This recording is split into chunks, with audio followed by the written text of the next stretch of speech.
तो हेलो दोस्तों, आज हम प्राणायाम क्या है इसके बारे में बताएंगे और उसके कितने प्रकार होते हैं। तो देखिए, प्राणायाम के 5 मुख्य तत्व हैं। इसमें व्यान वायु, समान वायु, अपान वायु, उदान वायु और प्राण वायु, ये 5 वायु होती हैं जो हमें हमारे शरीर में निहित होती हैं। आप जब प्राणायाम प्रारंभ करेंगे तो इसमें पहले पूरक किया जाता है, फिर कुंभक किया जाता है, उसके बाद रेचक किया जाता है। पूरक का मतलब होता है सांस को लेना, कुंभक का मतलब होता है अंदर रोक के रखना, और रेचक का मतलब होता है निकाल देना बाहर। एक नाक से लेते हैं, उसके बाद अंदर रोकते हैं और अगली नाक से निकाल देते हैं, तो इसे रेचक कहते हैं। प्रमुख प्राणायाम में आपको नाड़ी शोधन प्राणायाम एक है जो अनुलोम विलोम के रूप में आप चुन सकते हैं। भस्त्रिका प्राणायाम है, उज्जाई प्राणायाम है जो नटी द्वारा किया जाता है, भ्रामरी प्राणायाम है, कपालभाति प्राणायाम है, केवली प्राणायाम है, कुंभक प्राणायाम है और दीर्घ प्राणायाम है, और शीतकारी प्राणायाम होता है। उसी प्रकार से शीतली प्राणायाम होता है, एक मूर्छा प्राणायाम होता है, एक सुरभेदी प्राणायाम होता है, एक चंद्रभेदी प्राणायाम होता है, एक प्रणव होता है जो ओम का जाप किया जाता है, एक अग्निसार होता है जो पेट के माध्यम से किया जाता है, एक उन्दित प्राणायाम होता है, एक नासाग्र प्राणायाम होता है, एक प्लावनी मुद्रा बनाकर प्राणायाम किया जाता है, एक शीतायु होता है, एक अनुलोम होता है, एक अनुलोम विलोम होता है। इसके बाद आप इसके अतिरिक्त और भी प्राणायाम होते हैं।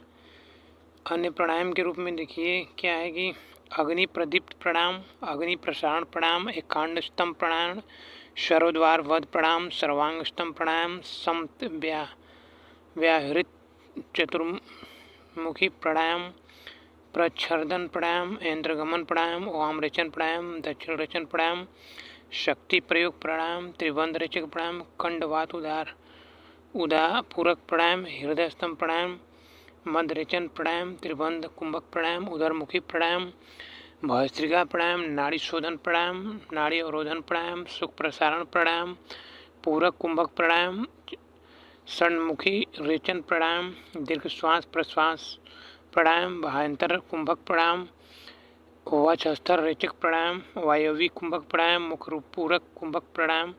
इस प्रकार से बहुत सारे प्राणायाम हैं। लगभग हमने 30 प्राणायामों के बारे में चर्चा की। प्रत्याहार के रूप में आपको बता दें, इंद्रियों को विषय से हटाना ही प्रत्याहार कहलाता है। प्रत्याहार के अभ्यास से साधक अंतर्मुखी की स्थिति प्राप्त करता है। प्राणायाम के लाभ क्या होते हैं? देखिए, शीतकारी प्राणायाम के लाभ 12 अगर शीतकारी करने से आप करते हैं तो आपके अंदर दांत के अंदर जो पैरिया लगा होता है रोग दूर हो जाता है। दांत के सभी रोग दूर हो जाते हैं लगभग अगर आप शीतकारी प्राणायाम करते हैं तो। शीतली प्राणायाम से पित्त, कफ, अपच जैसी बीमारियां बहुत जल्द ठीक हो जाती हैं। योग शास्त्र के अनुसार लंबे समय तक इसका अभ्यास हो जाने पर विष का असर नहीं होता है शीतली प्राणायाम से। जो शीतली प्राणायाम होता है ना, अगर आप इसको लगातार करते हैं तो आपको किसी तरह की जो विष जहरीले चीज़ काट लेते हैं तो उनका असर कम हो जाता है या नहीं होता है। योग शास्त्र के अनुसार लंबे समय तक इसका अगर आप अभ्यास कर लेते हैं तो आपको विष का असर नहीं होता है शीतली प्राणायाम से। शीतली करके भूख प्यास को कंट्रोल किया जा सकता है, रोक सकते हैं आप शीतली प्राणायाम करके। मुख व गला के रोग को दूर हो जाते हैं। उज्जाई प्राणायाम के लाभ: 6 बार उज्जाई प्राणायाम करने से कफ रोग का निदान हो जाता है तथा गला मधुर हो जाता है।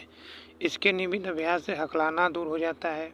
कपालभाति के लाभ: गैस, कब्ज, मधुमेह, मोटापा, पेट के सभी रोग दूर हो जाते हैं। चेहरा पर चमक आ जाती है। ठीक। भ्रामरी प्राणायाम के लाभ: आप 12 बार भ्रामरी प्राणायाम करने से जहाँ तक तनाव दूर होता है और वहीं रक्तचाप और हृदय रोग में भी लाभ होता है। निद्रा आदि रोग दूर हो जाते हैं। अनुलोम विलोम: 10 मिनट अनुलोम विलोम करने से सिर दर्द, नकारात्मक ऊर्जा बाहर निकल जाती है। बाह्य प्राणायाम 5 बार करने से मन चंचलता दूर और उदर रोग ठीक हो जाता है। भस्त्रिका प्राणायाम 5 मिनट करने से रक्त शुद्ध हो जाता है। सर्दी जुकाम, एलर्जी आदि मस्तिष्क के जो रोग हैं सब खत्म हो जाते हैं। योग के मुख्य शास्त्र जैसे